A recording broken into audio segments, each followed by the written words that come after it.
Whenever we're looking at habit formation, we want to think about where are we going? Who do we want to be? Who do we want to become? Who do we want to be when we grow up? And the behaviors that we bring into our day need to align with that. So thinking about the habit loop, cue, routine, and reward, it gives us the ability to really start to think about our day. Cue, stress.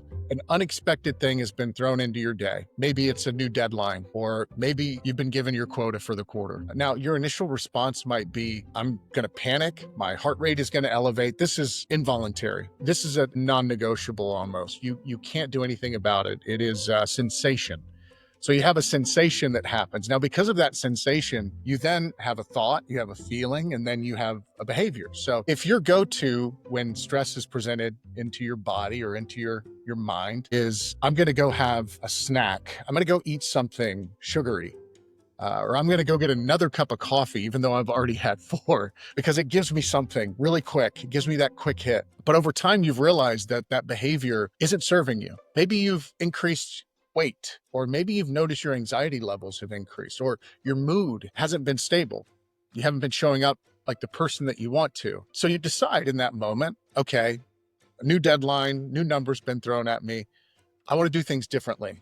So you have the cue, and then you have a new behavior that you want to introduce. It's not a habit at this point, it's just a behavior.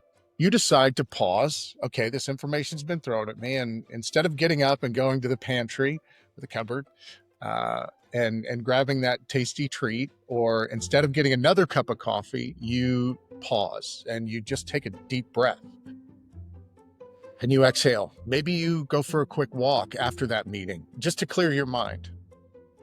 You're not getting the instant gratification.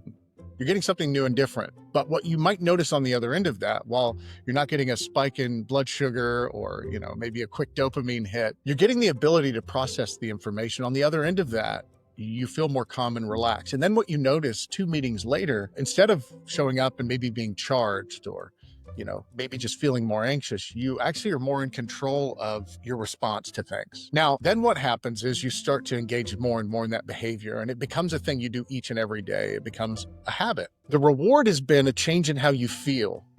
And sometimes these rewards, they show up kind of subtly. Like someone might say a month later, hey, you're different.